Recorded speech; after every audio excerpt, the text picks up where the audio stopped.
Mga K-drama fans saan mang sulok ng mundo, check-in tayo. Comment mo muna kung taga saan ka bago magsimula ang kwento. Sa isang kalsada, dalawang lalaki ang takot na takot at ginagamit ang lahat ng kanilang lakas para tumakbo palayo. May isang taong humahabol sa kanila mula sa likuran. Sa kasamaang palad, ang isa sa kanila ay nabundol ng isang mabilis na sasakyan.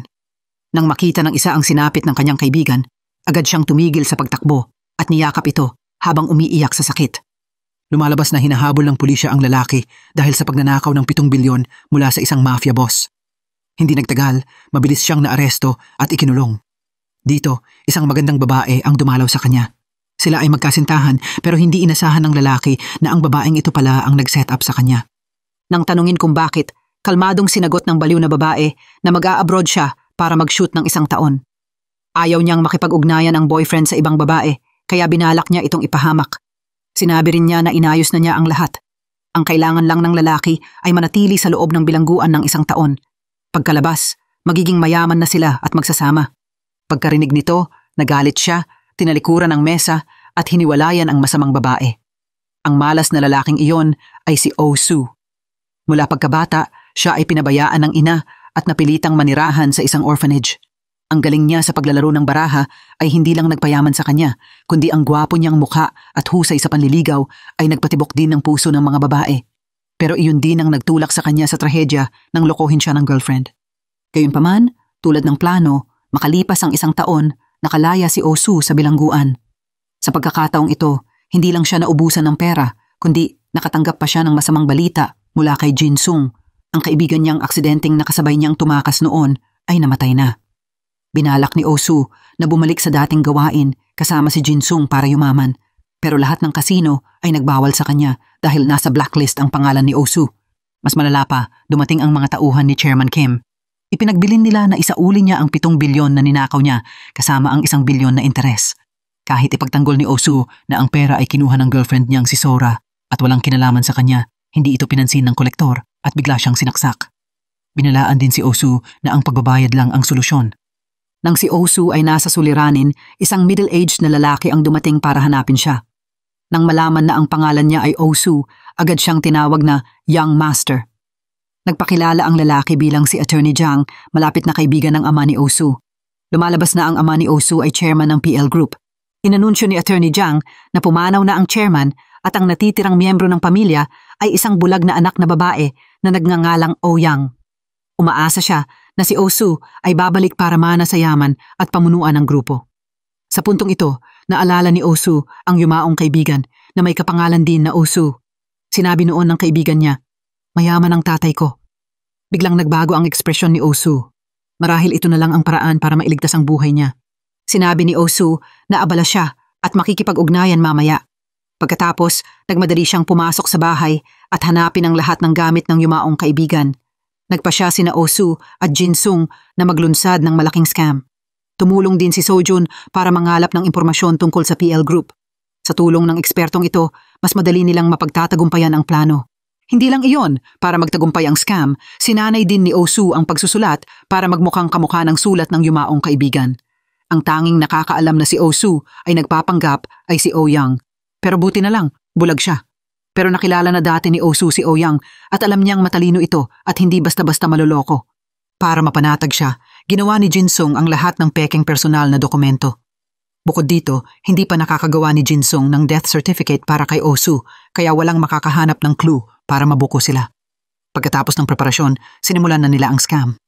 Dahil maraming taon nang manloloko si Oh-soo, nagpasya siyang umaksyon muna para makalamang. Una, hindi siya nasiyahan sa family photo. Tinanong niya ang stepmother na nagmamalaking reyna ng bahay. Pagkatapos, nagpanggap siyang nagreklamo dahil iba na ang kulay ng kurtina at wallpaper. Sinabi ni Oh-soo kung sinadya ba ng stepmother na burahin ang lahat ng alaala ng ina niya. Pero hindi nagpatalo ang stepmother at ang kasama nitong lalaki. Ang lalaking may salamin ay dati niyang fiancé, si Oh-yang. Biglang may lumitaw na tagapagmana na makakaapekto sa interes niya kaya pinilit niyang patunayan ni Oh-soo ang pagkakakilanlan. Sinabi niya na may marka ng paso ang Young Master sa braso at pinakita ito ni Oh-soo sa lahat. Alam ni Oh-soo na kung mag-aalangan siya ngayon, iisipin ng lahat na may tinatago siya kaya matigas niyang tinanggihan. Pero pinaandar niya si Jin-sung na magkunwaring mabubuhusan ng tubig. Pagkatapos, hinubad niya ang suit at ipinakita ang mahabang peklat sa braso. Lumalabas na inihanda ito ni Osu ng maaga. Ipinagawa niya ang peklat na katulad ng nasa yumaong young master. Hindi siya nagdalawang isip na buhusan ng kumukulong tubig ang sariling braso. Nang makita ng mga tao sa bahay ang peklat, nawala na ang duda nila. Akala nila ay maayos na ang lahat. Pero sa sandaling iyon, muling lumitaw si Ouyang. Sinabi niyang hinanap niya ito noon, pero hindi niya makita. Ano ang silbi ng pagbabalik niya ngayon? Gusto ipaliwanag ni Osu, pero pinabasa ni Ouyang muli ang testamento ng ama. Ayon dito, lahat ng ari-arian ng chairman ay mapupunta kay Ouyang, kaya walang dahilan para bumalik ang kapatid. Pagkatapos, malamig na umalis si Ouyang. Pero salamat sa karanasan niya sa pag-ibig, naiintindihan ni Osu ang mga babae. Alam niyang galit lang si Ouyang at kontrolado pa rin ang sitwasyon. Hinabol niya si Ouyang at hinawakan ang kamay nito, pero malakas ang reaksyon nito at nasugatan ang mukha ni Osu. Nang makita ang ugali ni Ouyang, na-realize ni Osu na kung gusto niyang makuha ang pera, kailangan niyang magplano ng mas matagal. Kinabukasan, sinundan ni Osu si Ouyang sa mall. 2 bata ang nagtatakbuhan at aksidenteng natapon ang kape ni Ouyang. Nasabihan ng mainit na kape ang isang bata, kaya umiyak ito agad. Biglang dumating ang nanay ng bata nang hindi man lang alamin ang nangyari at itinulak si Ouyang. Sinabi pa nitong dapat lang na manatili sa bahay ang isang bulag tulad ni Ouyang at hindi gumala para hindi makasagabal sa iba. Isang mabait na babae ang lumapit para kunin ang tungkod at tulungan si Ouyang na tumayo. Nahiya si Ouyang at umalis, pero sa kasamaang palad, nahulog siya sa lawa. Nang makita ito, nagkatipon-tipon ang mga tao at nagtsismisan ng malakas, ngunit walang gustong tumulong. Lahat ng ito ay nasaksihan ng peking kapatid na si Osu. Dahil gusto niyang makuha ang tiwala ni Ouyang, hindi siya nagmamadaling tumulong. Habang lumilipas ang oras, lalo siyang nabaon sa desperasyon at pakiramdam na walang makakapitan. Nang malamang dumating na ang tamang pagkakataon, itinulak ni Osu ang mga tao at lumapit kay Ouyang. Hindi niya agad ito tinulungang tumayo, sa halip ay tinanong kung bakit hindi siya humingi ng tulong sa iba. Bakit hindi siya nagtitiwala kanino man? Pagkatapos, pinalma niya si Ouyang na kung kailangan niya ng tulong, dapat hawakan niya ang kamay niya. Halong takot, panghihina at hiya. Sa wakas, hinawakan ni Ouyang ang kamay ni Osu. Pagkalayo nila, tumanggap si Osu ng mensahe mula sa kolektor ng utang. Lumalabas na palaging minamanmanan ang bawat kilos niya. Sinabi nito na kung mamamatay ang babaeng ito, maaaring mamanahan ni Osu ang kayamanan nito na daan-daang bilyon. Sa puntong ito, sinabi rin ni Ouyang na kung lumapit si Osu para sa pera, may isang napakadaling paraan para makuha niya ito. Itulak siya sa Riles habang dumadaan ang tren. Labis na naguluhan si Osu nang marinig ito. Nanginginig na ang kanyang mga kamay. Habang nakatulala pa rin si Osu, naglakad na si Ouyang papunta sa Riles. Nang makapanumbalik sa sarili, lumapit si Osu at niyakap si Ouyang. Nagtaka ito kung bakit niya siya sinagip. Sinamantala ni Osu ang pagkakataon para lalo siyang pagkatiwalaan. Sinabi niyang sorry dahil hindi siya agad dumating. Kung mas maaga siyang nagpakita, baka hindi na dumanas ng maraming hirap si Ouyang. Nang marinig ito, hindi napigilan ni Ouyang ang emosyon at umiyak ng malakas. Gayunpaman, hindi pa rin siya lubos na nagtitiwala kay Osu. Pag-uwi, ibinahagi niya ang kanyang pagdududa. Nang hanapin niya ang kapatid, may nakasalubong siyang lalaki. Bagamat bulag, sensitibo ang pandinig niya. Napansin niyang ang boses ng kapatid na nagpakita sa kanya ay kaparehong-kapareho ng lalaking nakilala niya noon. Natakot ng husto si Osu, pero mabilis siyang nagpakatatag. Hinawakan niya ang balikat ni Ouyang para maramdaman nito ang peklat sa kanyang kamay. Nanatiling kalmado si Ouyang, pero patuloy siyang sinubok. Hiniling nito na dalhin niya ang regalong ipinangako niya noong sila'y naghiwalay. Nabalisa si Osu at mabilis na nagpalit ng paksa. Samantala, naghinala rin ang madrasta sa pagkakakilanlan niya kaya lihim nitong hinalughog ang kwarto niya. Buti na lang at handa si Osu kaya walang nakuha itong impormasyon. Kasabay nito, imbestigado rin ni Ouyang ang nobyo. Pinakuha nito ang sipilyo ni Osu para sa DNA test. Nalaman ito ni na Jinsung at Osu. Nagmadaling umuwi si Jinsung para hanapin ang lumang sipilyo ng yumaong kapatid, pero ayon sa landlord, nailipat na ang mga gamit dahil sa paglilipat bahay. Nang marinig ito, hinabol ni Jinsung ang truck ng basura. Sa kabutihang palad, dumating si Sojun para tumulong. Matapos halongkatin ang buong truck, swerte sila at natagpuan ito. Pagkatapos, pumunta sila sa ospital at pinalitan ang test sample. Nang makuha ng nobyo ang resulta at makitang magkapatid sila, galit na itinapon niya ang mga papel. Sa bahay, narinig ni Osu ang usapan ni na Ouyang at ng madrasta. Doon niya nalaman na bulag si Ouyang dahil sa brain cancer. Sinabi rin ni Ouyang na kung mamatay siya, si Osu ang magiging legal na tagapagmana. Pumayag siyang ilipat ang kanyang ari-arian sa isang kondisyon. Tulungan siyang tapusin ang paghihirap niya. Bilang isang manloloko, alam ni Osu na sinusubok lang siya, kaya malamig niyang sinabing hindi niya kailangan ng pera. Pero patuloy na tinanong ni Ouyang kung nasaan na ang ipinangakong regalo. Walang magawa si Osu kundi sabihing ibibigay niya ito mamaya. Nang malaman niyang may brain cancer si Ouyang, biglang nagbago ang ekspresyon ni Osu. Para mapalapit sa kanya, dinala siya ni Osu sa isang lakad. Mula nang mabulag, bihira siyang pumunta sa mataong lugar kaya medyo natatakot siya. Mahigpit niyang hinawakan ang manggas ni Osu at marahang ipinatong nito ang braso sa balikat niya para mapanatag siya habang nararamdaman ang masiglang paligid.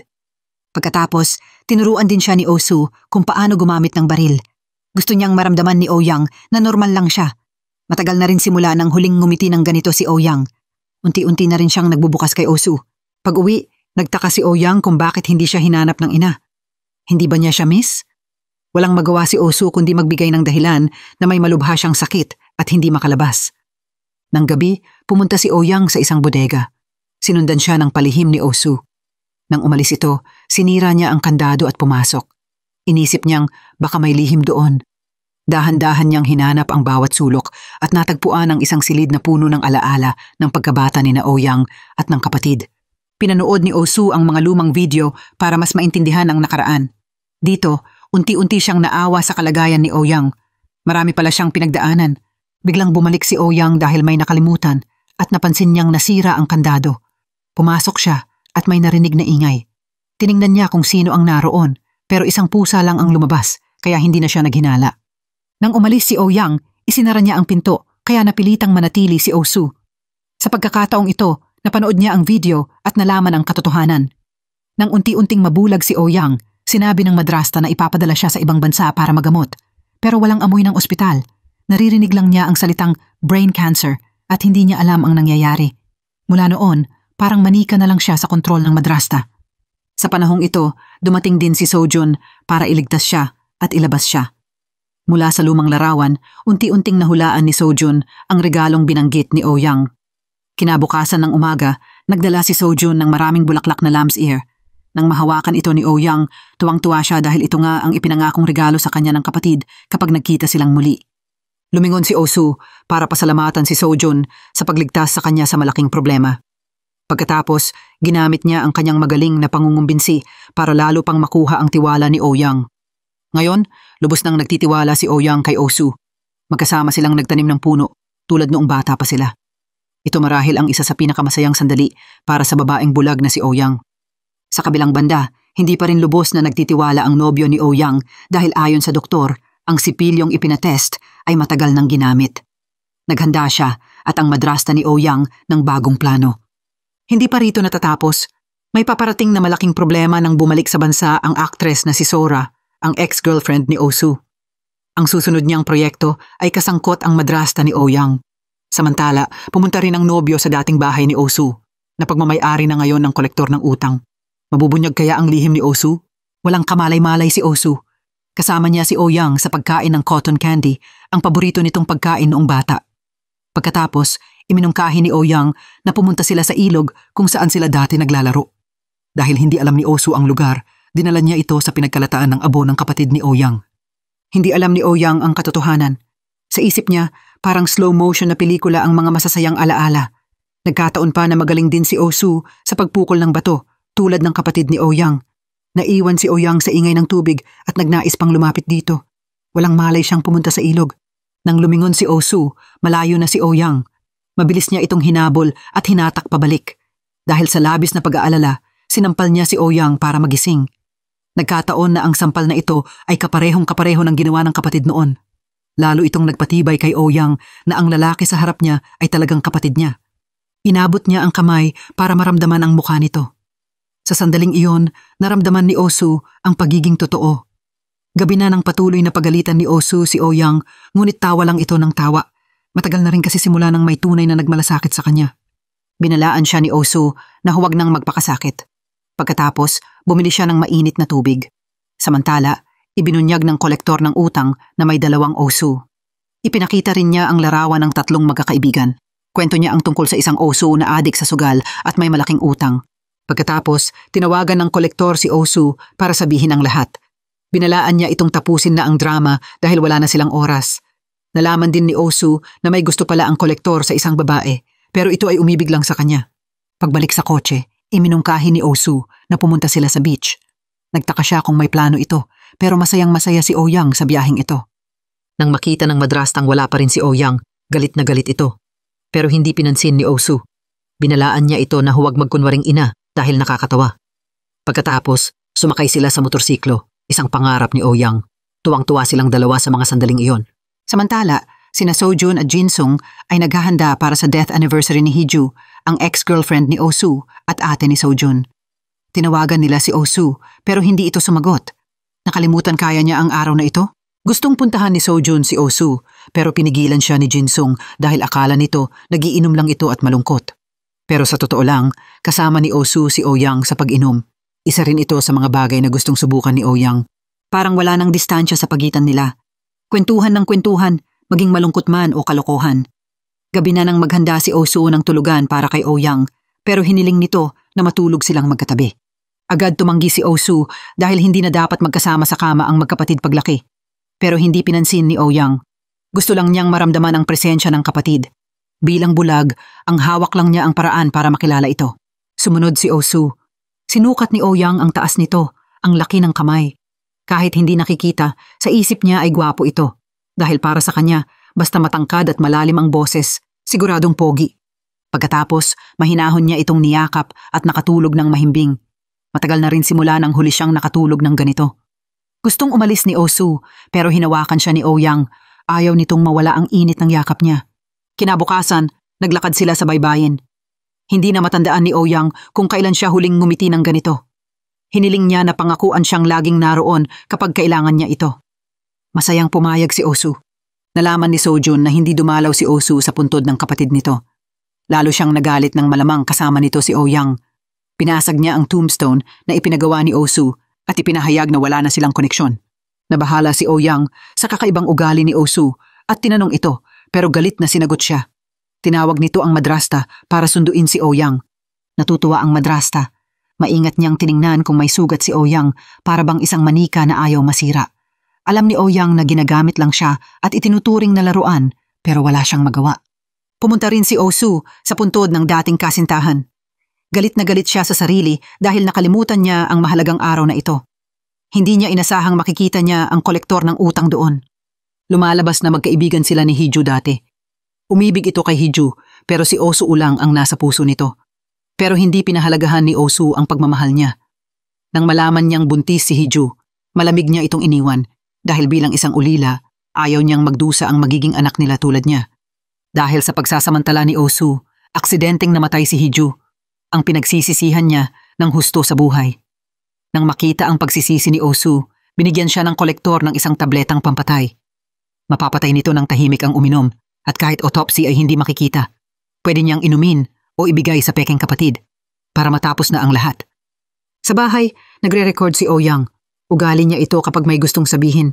Ikinuwento niya kung gaano siya kasaya dahil bumalik ang kapatid. Kahit minsan ay galit o suplado ito, okay lang. Alam niyang konti na lang ang oras niya dahil palala ng palala ang sakit ng ulo niya. Gusto niyang masaya siyang mabuhoy kasama ang kapatid hanggang sa huli. Bumalik din si Osu. Nagmadali si Ouyang na tanungin kung anong nangyari pero masungit pa rin ito at pinaalis siya. Pero hindi sumuko si Ouyang. Kaya napilitang magsabi ng totoo si Osu.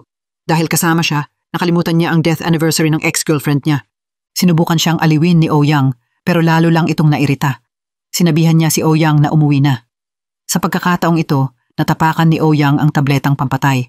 Tinanong niya kung ano iyon. Sinabi ni Osu na ito'y agimat na nagpapagaan ng lahat ng sakit. Hindi inaasahan, interesado si Ouyang sa gamot. Hiniling niyang ibigay ito sa kanya. Nag-isip si Osu kung dapat ba niyang gawin iyon.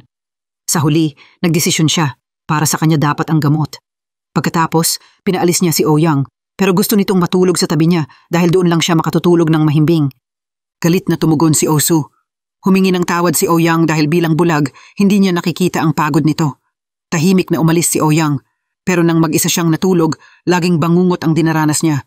Narinig ni Osu ang tunog ng wind chimes. Isinara niya ang pinto para hindi lamugin si Ouyang, pero binuksan ulit ito ni Ouyang dahil ayaw nitong masakal sa sariling silid.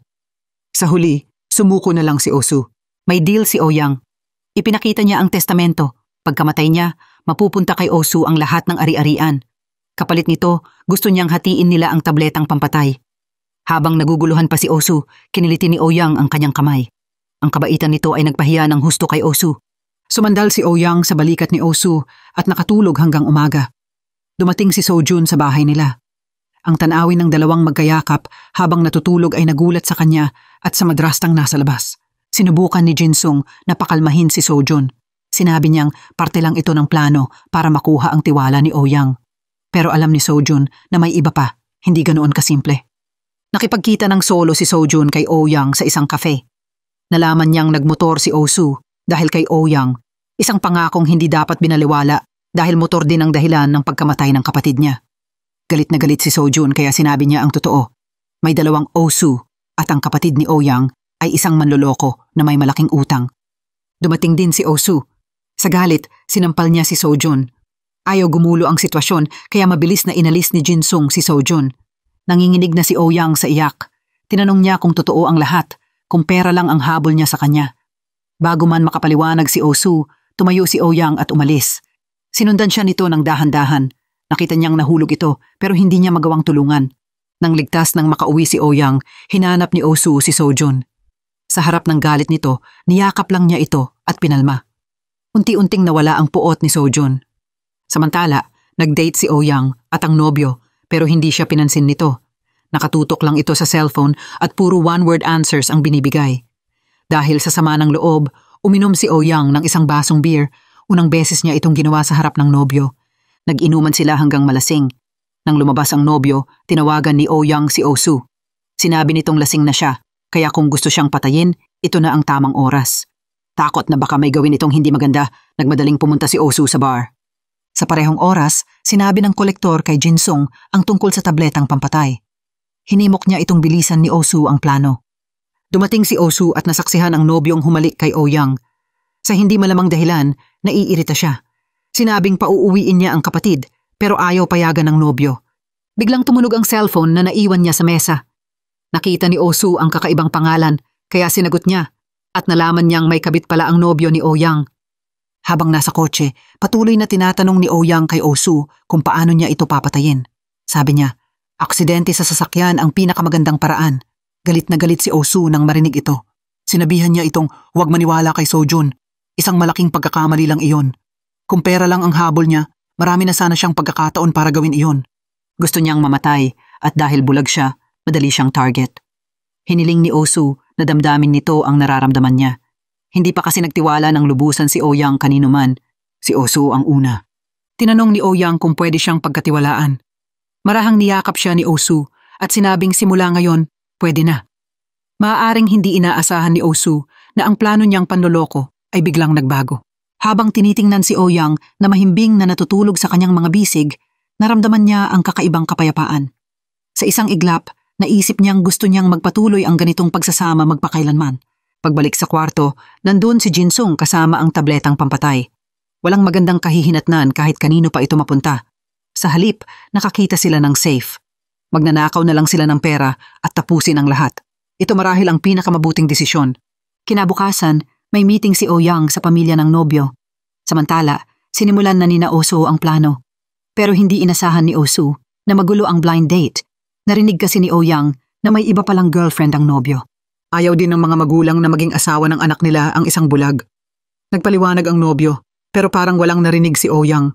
Sinabi nitong may trangkaso siya at uuwi na lang. Habang nangyayari iyon, pumasok si Osu sa kwarto ni Ouyang. Sa galing niya sa pagbukas ng safe, madali lang ito para sa kanya. Nakita niya ang maraming gintong bar, pero bago pa man makakuha, dumating si Ouyang. Mabilis siyang nagtago sa likod ng pinto, pero napansin ng madrasta ang kakaiba. Natuklasan nito ang pinagtataguan ni Osu, pero kakaiba, hindi niya ito isinumbong kay Ouyang. Nang silang dalawa na lang ang naiwan, halatang kabado si Osu, pero mabilis siyang nagpakatatag. Gamit ang talino, nakaisip siya ng dahilan. Naghahanap daw siya ng diary ni Ouyang dahil napanood niya sa tape na hindi ito dinala ng madrasta sa eye surgery. Gusto niyang malaman ang masasamang ginawa ng madrasta. Nagulat ito Pero mabilis ding kumalma. Alam ng madrasta na kailangan ni Osu ng 8 bilyon. Kapag umalis siya kay Ouyang, ibibigay niya ang pera. Kunwari ayaw ni Osu. Binalaan pa niya ang madrasta na mag-ingat dahil babantayan niya ang bawat kilos nito. Samantala, sumakit ulo ni Ouyang. Naghahanap ito ng tabletang pampatay ni Osu. Nang matagpuan, nakatulog siya ng mahimbing. Sa kabilang banda, galit si Jinsung nang tanggihan ni Osu ang alok ng madrasta. Pero na-realize ni Sojun na bitag lang ito. Baka malaman nito ang totoong pagkatao ni Osu. Dapat nilang tapusin ang plano, pero hindi basta-basta ang madrasta. Inilipat nito ang laman ng safe sa ibang lugar. Nagtataka si Ouyang kung bakit inilipat ang safe. Takot si Lawyer Jiang na masaktan ito kaya hindi nagsabi ng totoo. Pinayuhan niyang huwag masyadong magtiwala kay Osu. Hindi pa niya alam kung tama ang pagbalik nito. Galit na galit si Ouyang. Hindi niya alam kung kanino kakampi ang tiyuhin, ang pinagkakatiwalaan ng ama niya. Hindi niya alam kung kasama ba ito ng madrasta o hindi. Lagi siyang nakakulong sa kontrol ng madrasta. Mahigit 20 taon na ang lumipas at ngayong may pinagkakatiwalaan na siya, pinaghiwalay pa sila. Pagkatapos, umalis siya ng galit. Para makakuha ng ebidensya laban sa madrasta, pinanood ni Osu ang mga tape. Isang beses, nagpunta ng mag-isa si Ouyang sa ospital. Nalaman niyang retinitis pigmentosa ang dahilan ng pagkabulag niya. Hindi brain tumor. Kailangan lang niya ng operasyon para gumaling. Pero sinadya ng madrasta na itago ang katotohanan at hindi siya ipagamot. Ang balak nito ay manatiling bulag si Ouyang para madali siyang kontrolin. Pero naghintay si Ouyang sa pagbabalik ng kapatid. Naniniwala siyang tutulungan siya nito. Nang marinig ito, umiyak si Osu. Naaawa siya kay Ouyang at galit sa sarili. Dahil sa kanya, namatay ang tunay na kapatid nito. Ano ang dapat niyang gawin? Paglabas niya, nasalubong niya si Ouyang. Tinatawag siya nito para magkita. Nagkunwari siyang wala siya sa bahay para iwasan ito. Pero pinilit siyang sunduin ni Ouyang. Pinaandar nito ang mga katulong na kunwari nasa bookstore siya. Kahit alam niyang nagsisinungaling si Ouyang, gusto pa rin niyang pasayahin ito. Sinundan niya ng palihim ang babae para siguraduhing ligtas ito. Malapit na sa meeting place, tumakbo si Osu nang mabilis para sunduin si Ouyang. Biglang may grupo ng mga taong tumatakbo papunta sa kanya at muntik na siyang mabangga. Gusto sanang tumulong ni Osu, pero sa huli, napangiti na lang siya nang makita niyang kaya naman pala ni Ouyang ang lahat ng mag-isa. Nang malaman niyang kinain ni Ouyang ang tabletang pampatay, sobrang nag-alala siya. Buti na lang, ginamit lang ito nito para makatulog. Nakakagulat. Epektibo naman pala ito para mas makatulog ng mahimbing si Ouyang. Hiniling ni Osu na ibigay na sa kanya ang gamot dahil delikado ito. Nangako si Ouyang na kapag gagamitin niya ito, hihingi muna siya ng pahintulot niya. Tumawag din ang nobyo ni Ouyang. Sinubukan nitong magpaliwanag tungkol sa nangyari kahapon pero sinabi ni Ouyang na wala siyang narinig. Inutos niya itong mag-arrange ng another meeting. Alam ni Osu na isang gago ang nobyo kaya gusto niyang pigilan ang kasal. Pero alam ni Ouyang na simula nang mamatay ang ama nito, siya ang tumayong namahala sa kumpanya. Kung wala ito, hindi niya alam ang gagawin. Bukod pa riyan, para sa isang bulag na tulad niya, hindi mahalaga ang pag-ibig. Kailangan lang niya ng taong tutulong sa kanya. Kahit hindi sigurado kung magagawa, nangako si Osu na hahanap siya ng paraan para magamot ang mga mata ni Ouyang. Samantala, nagkita ng pribado ang madrasta at si Lawyer Jiang. Gusto nitong gamitin ang fingerprints sa painting para kumpirmahin kung tunay nga bang kapatid ni Ouyang si Osu. Kahit alam niyang masasaktan si Ouyang, wala nang magawa si Lawyer Jiang. Kinabukasan ng umaga, tinupad ni Osu ang pangarap ni Ouyang, ang dalhin ito sa skiing. Maraming bagay sa buhay na hindi pa nasasubukan ni Ouyang. Masayang nagbonding ang dalawa, hindi pinapansin ang mundo sa paligid nila. Hindi ito nagustuhan ni na Sojun at Jinsung. Pagkatapos iuwi si Ouyang, pumunta si Osu sa isang kilalang doktor. Pero sa hindi maipaliwanag na dahilan, ayaw na ayaw nitong makipagkita sa kanya. Sa parehong oras, nagkita ang kolektor ng utang at si Sora. Sinabi niya ang lahat ng nangyari. Si Sora, na buong panahon ay hinahanap si Osu, ngayon ay nalamang may kasama itong magandang babae. Lalong lumala ang selos ni Sora. Desidido siyang bawiin ulit si Osu. Tulad ng napagkasunduan, dumating si Ouyang para kunin ang in-order niya. Pero bago umalis, biglang sumakit ang ulo niya ng husto. Sinabi rin ng kolektor kay Osu na ibinunyag na niya ang lahat kay Sora. Inutusan niya si Osu na maghanda sa pinakamasakit na wakas. Biglang tumawag si Ouyang. Sinabi ng staff ang hindi magandang kondisyon nito. Walang oras para mag-isip, nagmadaling pumunta si Osu. Nang makita si Osu, hindi na nakapagpigil si Ouyang. Mabilis itong kinarga ni Osu. Dumating din si Sora, pero hindi siya pinansin ni Osu. Ang mahalaga ay madala agad si Ouyang sa emergency room.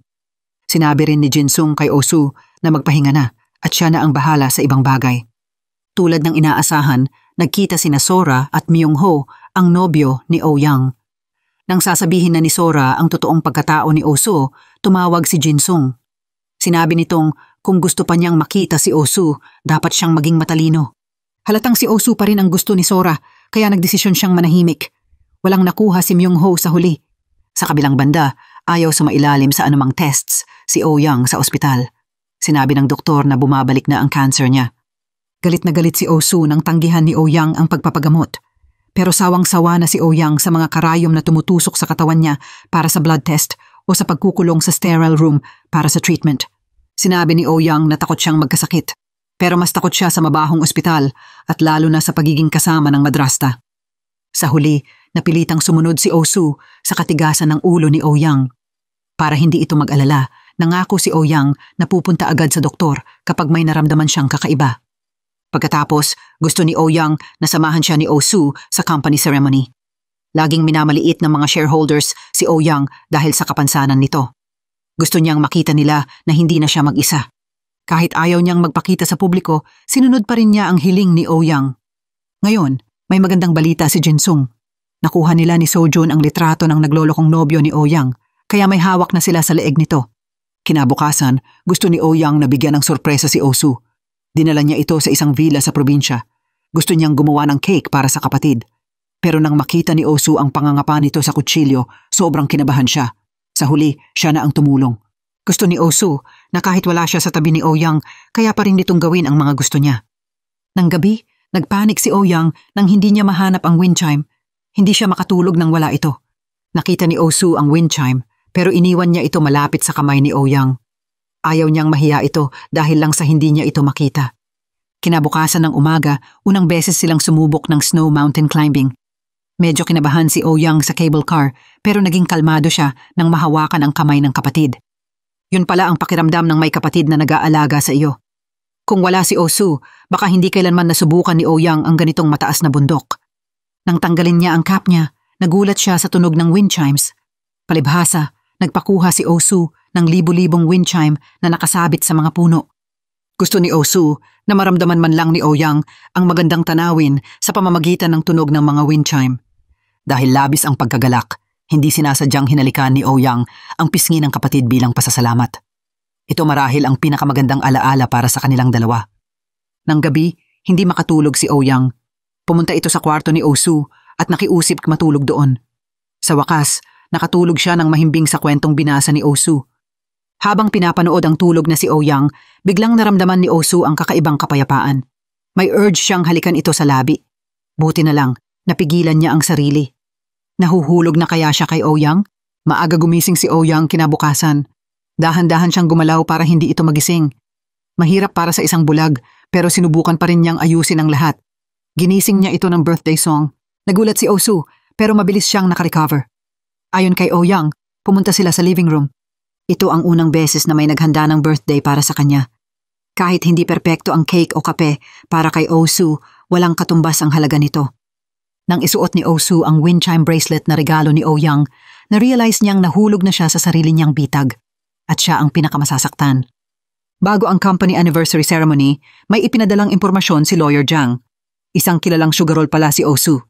Lahat ng investigation report ay hindi tugma sa sinabi ni Osu. Ibig sabihin, may itinatago siya. Sa harap ng mga shareholders, ipinakilala ni Oh-young ang kapatid. Pagkatapos, nag-speech din si Osu at humingi ng tulong para kay Oh-young. Bago bumaba, sinabi ni Osu kay Oh-young na wala nang mga tingin ng awa sa kanya. Pagbaba ni Osu, sinundan siya ni Sora. Nagpadala rin ng tauhan si Myung-ho para subaybayan sila. Bago pa makapagsalita si Sora, malinaw na pumutol si Osu ng relasyon. Binalaan niya ito na kung gusto pa nitong maging artista, huwag nang makialam pa sa kanya. Late ang tauhan ni Myung-ho kaya wala silang nakuha na impormasyon. Samantala, nagtanong-tanong si Lawyer Jiang sa kasino para malaman ang lahat tungkol kay Osu. Nang hanapin ni Osu si Oh-young, pauwi na ito. Sa kakaibang ugali nito, alam niyang may problema. Kahit labis ang hinanakit, nagkunwari si Oh-young na okay lang lahat. Pinatahimik niya ang driver para hindi malaman ng madrasta. Ayaw mawalan ng trabaho ang driver. Pag-uwi ni Osu, naghahanap siya kay Oh-young sa buong bahay. Nang mahulog ang baso ng tubig sa kamay nito, doon lang niya ito natagpuan. Pero nasa kamay na ni Ouyang ang nakamamatay na tabletang pampatay. Sinabi nitong sobrang sakit na nararamdaman niya at gusto na niyang uminom nito. Sinubukan siyang pigilan ni Osu pero ayaw makinig ni Ouyang. Buti na lang, nang bigyan niya ito ng tubig, mabilis niyang itinapon ang gamot sa sahig.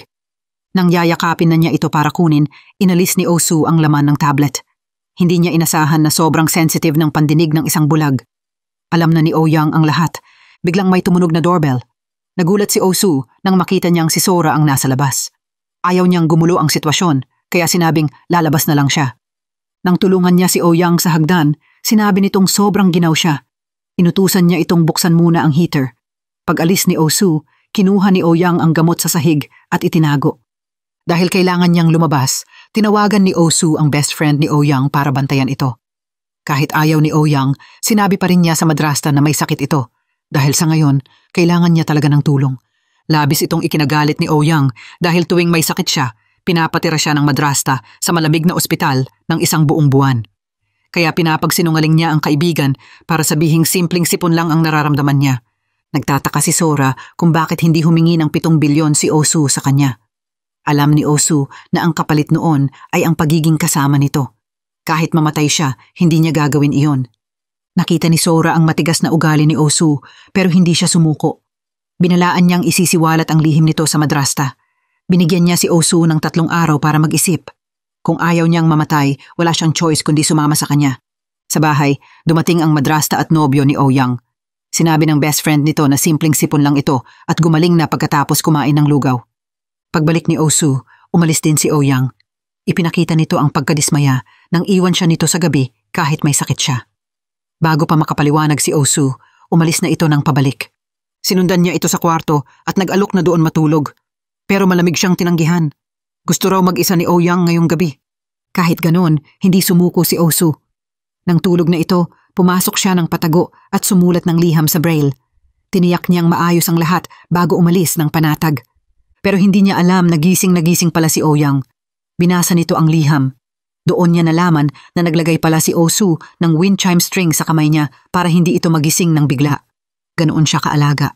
Kinabukasan sa almusal, malamig pa rin ang pakikitungo ni Ouyang. Sa hindi malamang dahilan, labis ang pagkabahala ni Osu. Pumunta si Ouyang sa 2 kaibigan para ipa-analyze ang tabletang pampatay. Gusto niyang malaman kung anong klaseng gamot ito. Samantala, nagpunta si Osu sa kolektor ng utang. Ang kapatid nito pala ang doktor na pinuntahan niya. Ang pinakamagaling na brain specialist sa Korea. Gusto niyang ipatingin si Ouyang. Natawa ang kolektor. Na-realize nitong umiibig na si Osu kay Ouyang. Gusto nitong makita kung pipiliin nito ang pag-ibig o ang sarili kapag dumating ang deadline, tulad ng pag-iwan nito sa asawa at anak dati.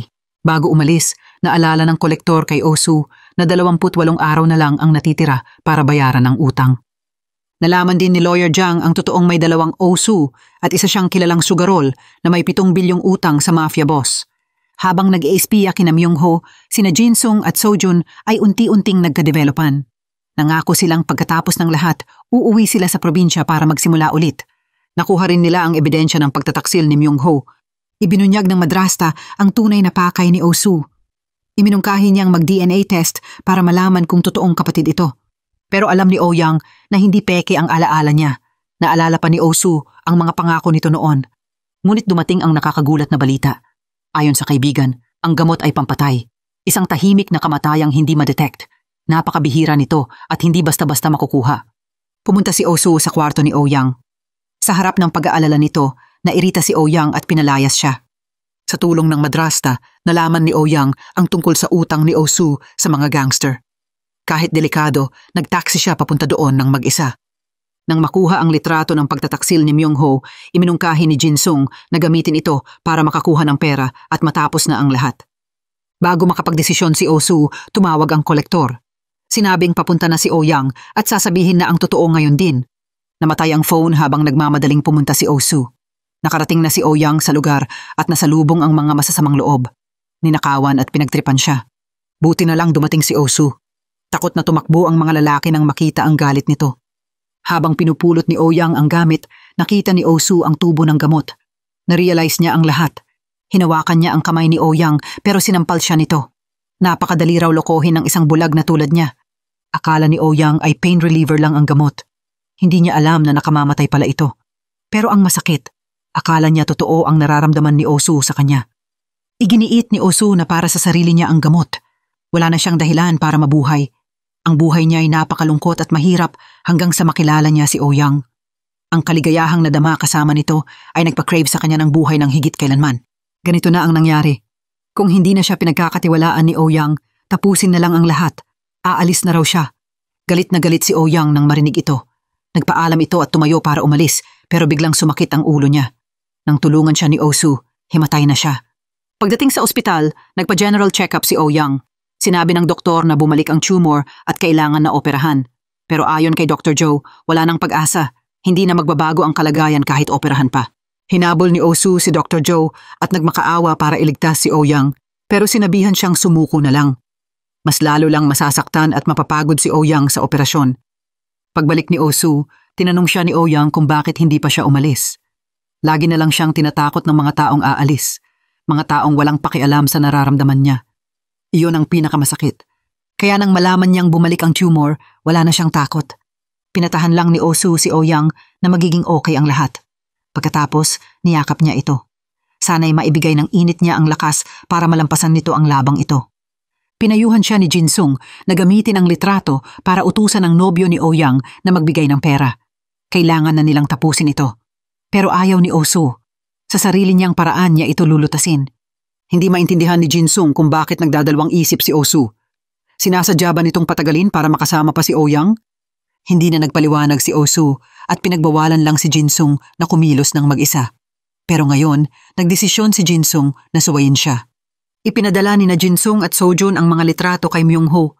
Binigyan nila ito ng 3 araw para maghanda ng pera kung ayaw nitong mabuking ang pagtataksil. Nang malaman ng madrasta na nasa maliit na ospital si Ouyang, nagalit ito. Gusto niyang ilipat ito sa dati nilang ospital. Pero ngayon, hindi na siya pinagkakatiwalaan ni Osu. Bukod pa riyan, si Dr. Joe ang pinakamagaling sa brain surgery kaya dito na lang dapat gamutin si Ouyang. Sinabi ng madrasta na hindi siya naniniwalang kapatid ni Ouyang si Osu, kaya binalaan niya ito. Pero hindi ito nakinig. Hindi naman talaga ito nag-aalala kay Ouyang. Malapit nang mabunot ni Osu ang maskara nito. Tinanong ni Lawyer Jiang kung ano ang ibig sabihin ni Osu. Sinabi nito na sinadyang hindi gamutin ng madrasta ang mga mata ni Ouyang para manatili itong bulag. Maghahanap siya ng ebidensya para patunayan ito. Diretso si Ouyang sa doktor para tanungin ang kalagayan nito. 10% lang ang tsansa ng tagumpay. Marami pang radiation therapy ang kailangan. Nang malaman ni Ouyang ang matinding sakit na daranasin niya, nagdesisyon siyang sumuko. Hiniling niya sa madrasta na pauwiin na siya pero gusto nito na ilipat siya sa ibang ospital. Nang marinig iyon, nagmadaling lumabas si Ouyang kahit delikado. Sa huli, sumuko na lang ang madrasta. Pero pag-uwi, sinubukan nitong turuan ng leksyon si Ouyang, isang bagay na hindi pa niya nagagawa dati. Gusto lang nitong magising si Ouyang. Hindi niya pwedeng sukuan ang buhay ng ganun-ganun lang dahil si Ouyang ang tanging pag-asa niyang mabuhay. Alam ni Ouyang na masama ang madrasta pero maalaga ito sa kanya. Noong bago pa lang siyang mabulag, laging takot si Ouyang na itulak sa hagdan o pasukin ng unan. Pero ang ginawa ng madrasta ay hindi iyon. Gabi-gabi, hinahaplos nito ang noo ni Ouyang at pinapatungan ng kumot. Para makabasa si Ouyang ng mga dokumento, tinuruan siya ng madrasta ng Braille. Pero sawang-sawa na si Ouyang sa buhay na parang manika. Napapagod na siya. Samantala, naghahanap si Osu ng impormasyon tungkol sa doktor na nagkamali sa diagnosis sa mata ni Ouyang. Pero nailipat na ito sa ibang ospital kaya mahirap hanapin. Ngayon din ang 3 araw ng usapan. Binalaan siya ni Sora na isisiwalat niya ang lahat sa madrasta. Dumalo si Osu sa usapan pero ang desisyon niya ay hindi babalik. Hiniling lang niya kay Sora na mabuhay para sa sarili niya. "Huwag mo nang gawin ang mga kalokohang iyon dahil sa akin," sabi ni Osu. Humingi siya ng tawad sa paglaro sa damdamin nito at sinabing wala na silang relasyon. Pero hindi pa rin nagising si Sora. Desidido pa rin siyang makuha ulit si Osu. Umamin si Myung-ho sa madrasta tungkol sa pagtataksil niya pero iyon na ang huling araw. Tuluyan na silang naghiwalay. Matagal na palang alam ito ng madrasta. Binigyan pa siya ng madrasta ng isang huling pagkakataon. Kung mauulit pa ito, hindi na iisipin ni Myung-ho ang pakasalan si Ouyang. Hindi rin siya makakatanggap ng kahit anong shares sa kumpanya. Sinabihan din ng madrasta si Osu na huwag nang bantaan si Myung-ho. Matagal na palang alam ni Ouyang ang pagtataksil nito. Kaya nakumpirma niya na kailangan talaga ni Osu ng pera. Ang ginawa ni Jinsung ay talagang nakasama sa kanya. Kasabay nito, dumating ang isa pang sakuna. Ang kapatid ni Jinsung ay nakasagasa ng isang malaking aksidente. Ang compensation ay napakalaki at hindi alam ni Jinsung ang gagawin. Biglang sinabi ng kapatid niya na naayos na ang problema. Nagtaka siya kung sino ang tumulong. Nakuha ni Lawyer Jiang ang larawan ni Osu noong bata pa ito. Doon niya nalaman na ang peklat ay nasa kaliwang braso, hindi sa kanan. Kumpirmado na hindi tunay na kapatid ni Ouyang si Osu. Ngayon, isinantabi ni Osu ang pride niya at lumuhod sa harap ng kolektor ng utang para makiusap na operahan si Ouyang. Kahit binugbog siya, hindi siya sumuko. Ako ang dapat mamatay at wala namang kasalanan si Ouyang, sabi niya. Nang makita ni Ouyang ang mga sugat ni Osu, labis siyang nag-alala. Pero hindi siya pinansin ni Osu. Kung talagang nagmamalasakit ito sa kanya, dapat gusto nitong mabuhay at magpa-opera, hindi sumuko na lang. Dahil hindi niya naiintindihan ang nararamdaman ni Ouyang, labis itong nasaktan. Sinabi nitong takot din siyang mamatay, sobrang takot. Pero ayaw niyang magpakahirap pa sa walang pag-asang laban. Nang makita ni Osu na hindi sila magkasundo, umalis siya agad.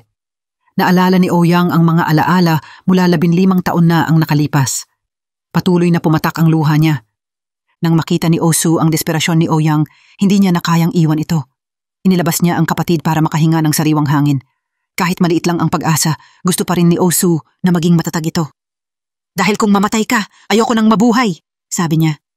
Niyakap ni Ouyang si Osu at humingi ng tawad. Narealize niyang dapat siyang mabuhay. Sa unang pagkakataon, may saysay pala ang buhay niya para sa iba. Kinabukasan ng umaga, sinabi ng kolektor na pumayag na ang kapatid niyang operahan, si Ouyang.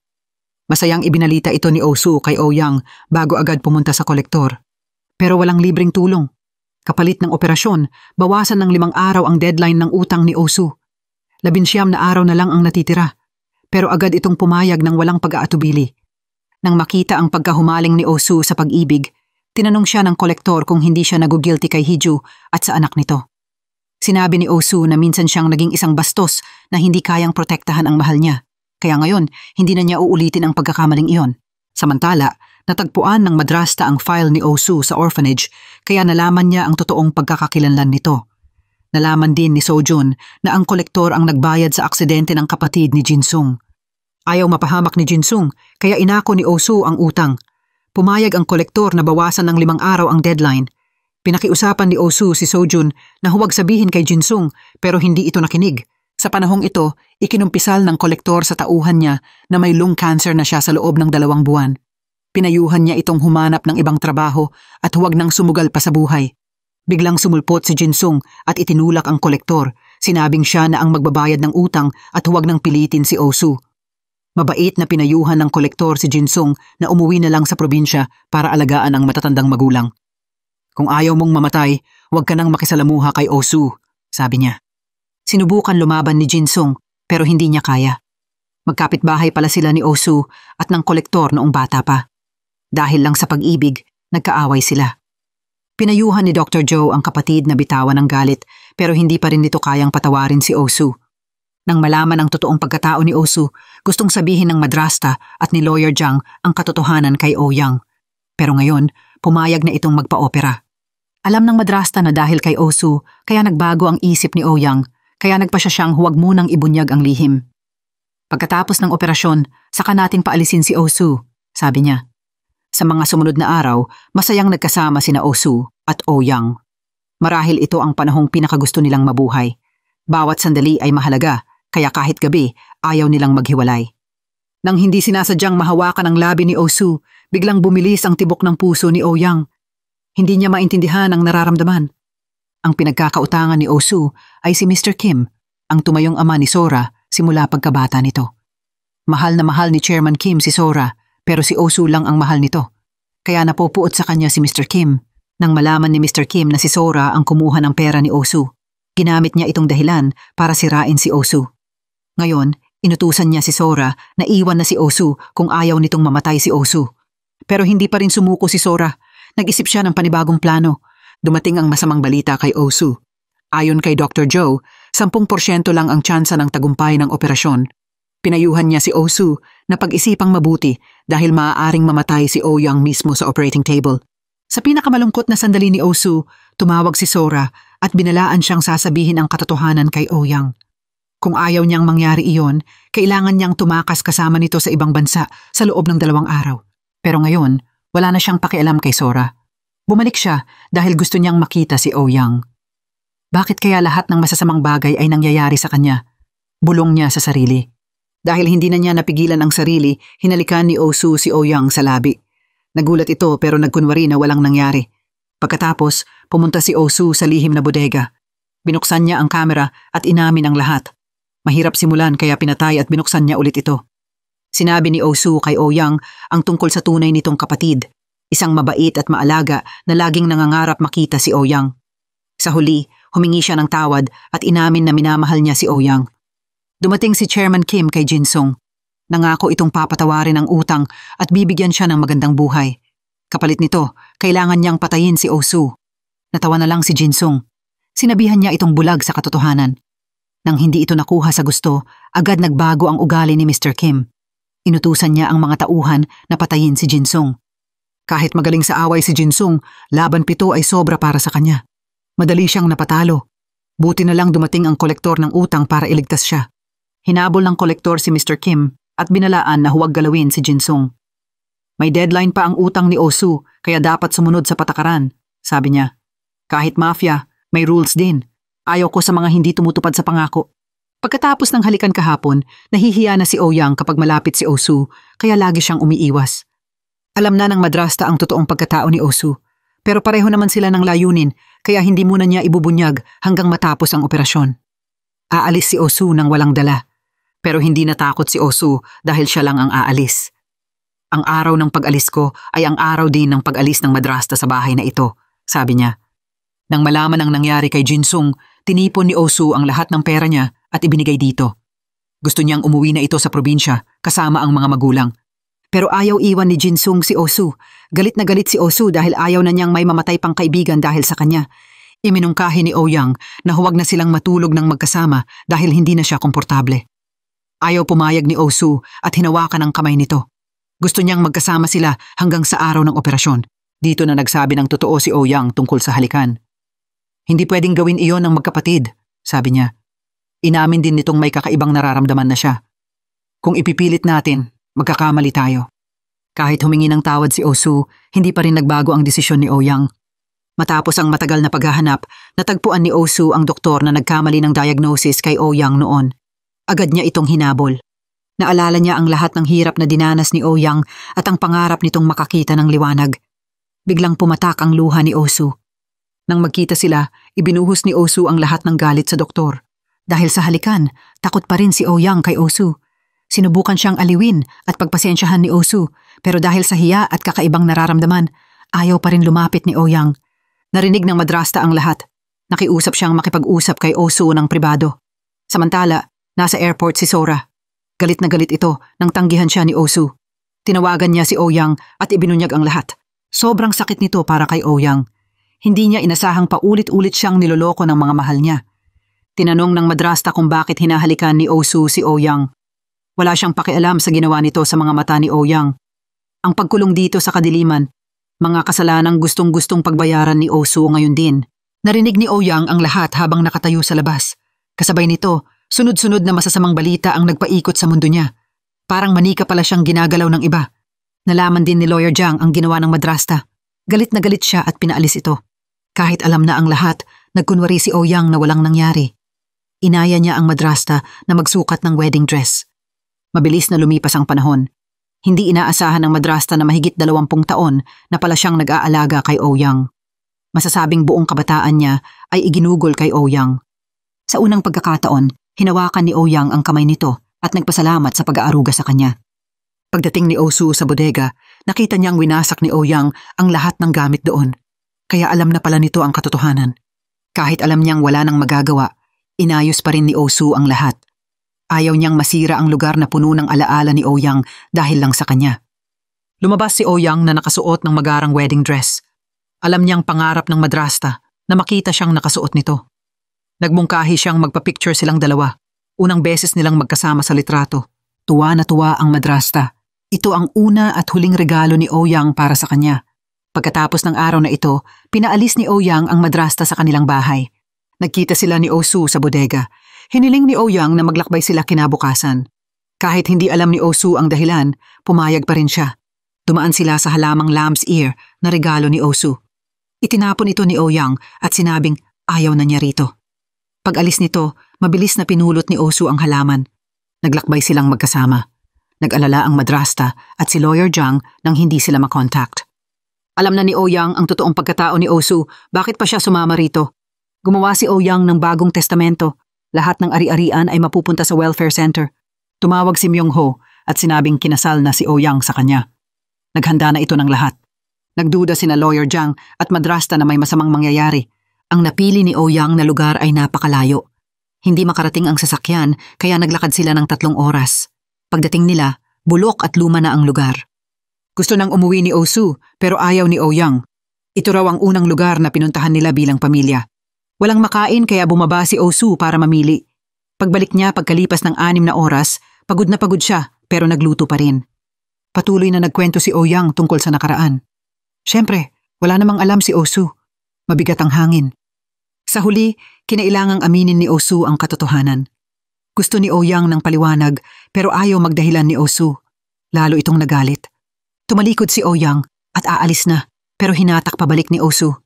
Walang hesitation na inamin nito na mahal niya si Oh-young. Hindi na napigilan ni Oh-soo ang sarili at hinalikan siya.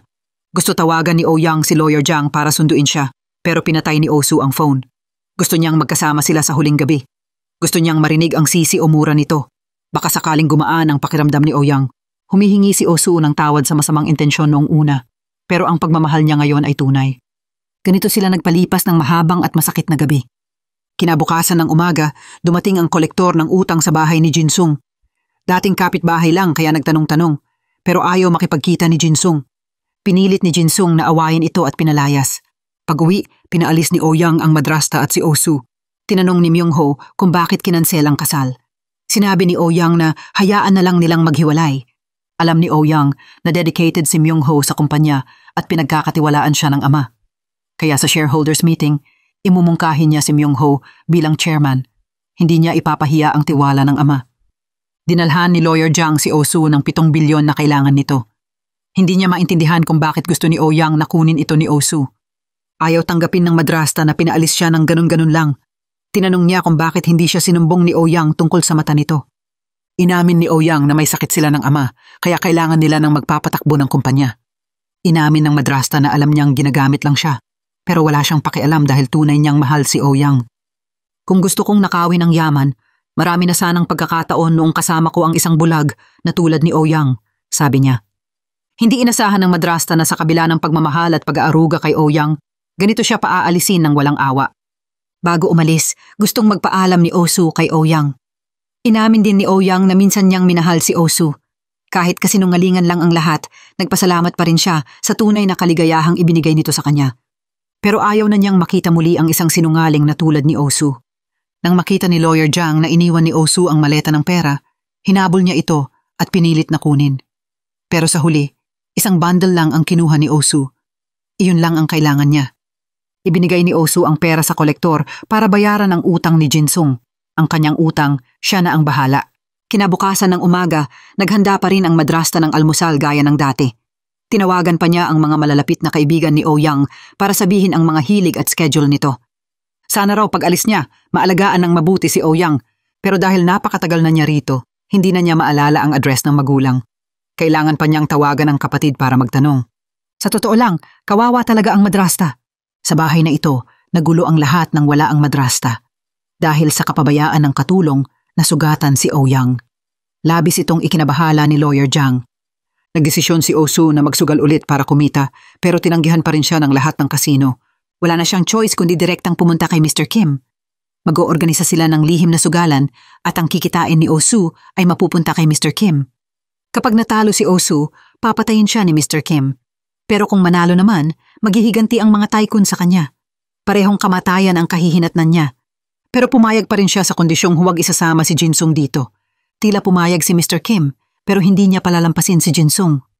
Tulad ng inaasahan, nang malaman ito ni Jin-sung, ayaw niyang iwanan si Oh-soo. May lihim na kasunduan si Mr. Kim at Jin-sung na hindi malalaman ni Oh-soo.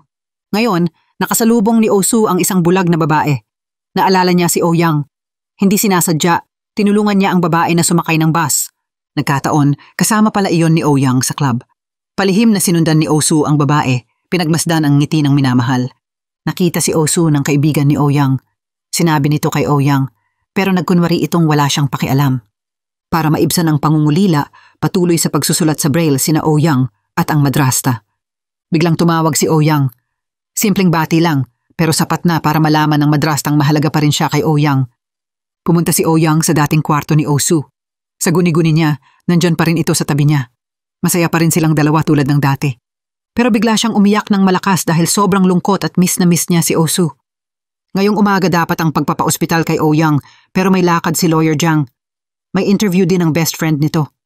Sinabi ni Ouyang na magta-taxi na lang siya papuntang ospital pero sa totoo, ipinagpaliban niya ang pagpapa-ospital. Pinauwi rin niya ang empleyado tulad ng plano. Pagkatapos, nag-isa siyang pumunta sa bodega. Doon, nakita niyang nandyan pa rin ang halamang lamb's ear na itinapon niya. Dahil sa simpleng bagay na ito, bigla siyang umiyak. Samantala, pumunta si Osu sa ospital at nalamang hindi na hospital si Ouyang ayon sa plano. Labis ang pag-aalala ni Osu kaya tinawagan niya ito.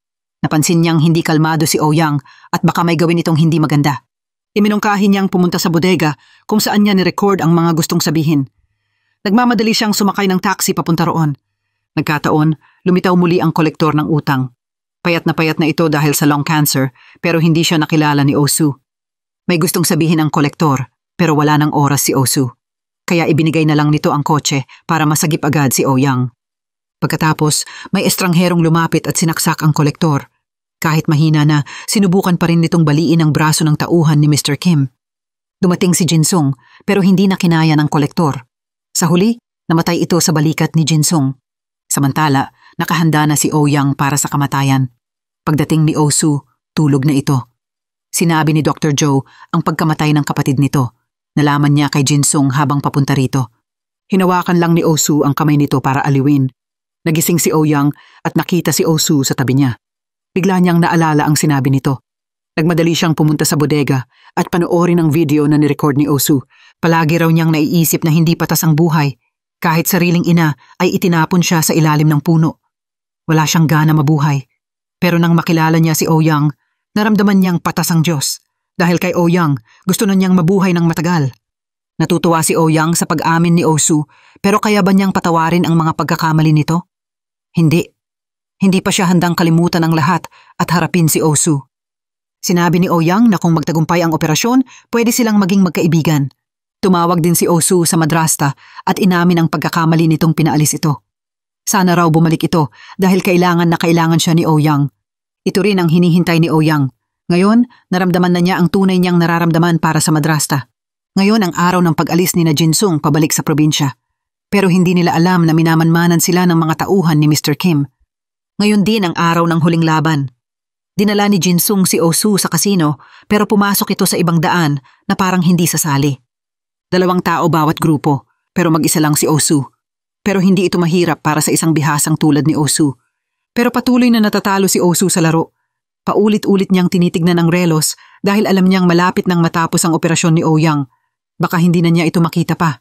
Sa sandaling ito, biglang lumitaw si Jinsung. Nang makita niyang sinira ni Mr. Kim ang pangako, muntik nang sumugod si Osu para makipag-away, pero pinigilan siya ni Jinsung. Nagdesisyon si Jinsung na sundan si Osu hanggang sa huli. Pero nang bumalik sa laro, ibinaliktad lang ni Osu ang kanyang mga baraha at sumuko. Labis itong ikinagulat ni Jinsung at ikinabahala ni Mr. Kim dahil pera nito ang ginagamit ni Osu. Kailangan nilang lumabas para pag-usapan muli. Tinanong ni Jinsung kung bakit ginawa iyon ni Osu. Hinamon ni Osu si Mr. Kim na kung matatalo siya, ang pinakamasama ay mamatay lang siya. Pero si Mr. Kim ang mawawalan ng lahat ng pera nito sa mga tycoon. Ang huling pagpipilian ni Mr. Kim ay sumali sa laban. Lalo pang nakakagulat na may naka-install na kamera pala si Jinsung. Kung manalo si Osu pero hindi makalabas ng ligtas, mawawalan din ng negosyo si Mr. Kim sa lugar na ito. Sa oras na ito, pumasok na rin si Ouyang sa operating room. Sa huli, hindi pa rin niya nakita si Osu. Sa magandang pagkakaisa ni na Osu at Jinsung, nanalo sila ng lahat ng pera ni Mr. Kim.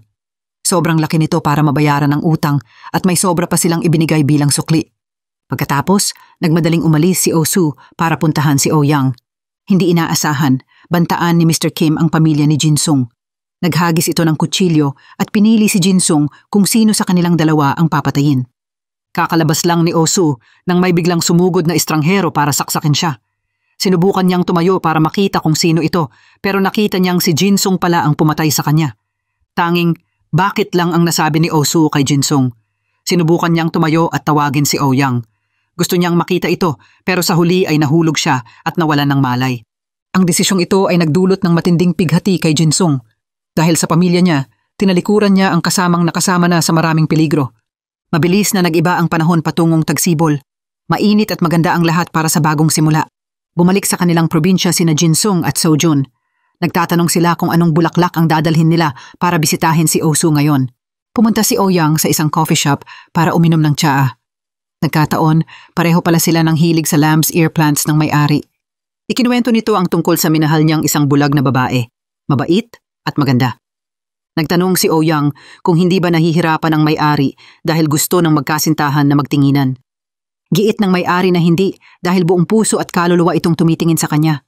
Nagtataka ang may-ari kung bakit may hawak na tungkod si Ouyang. Naging ugali na lang pala niya ito.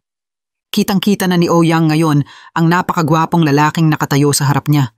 Tulad ng pangako nila noon nang magkita ulit, pinatawad nina Osu at Ouyang ang nakaraan. Magsisimula sila ng bagong buhay na puno ng pag-asa.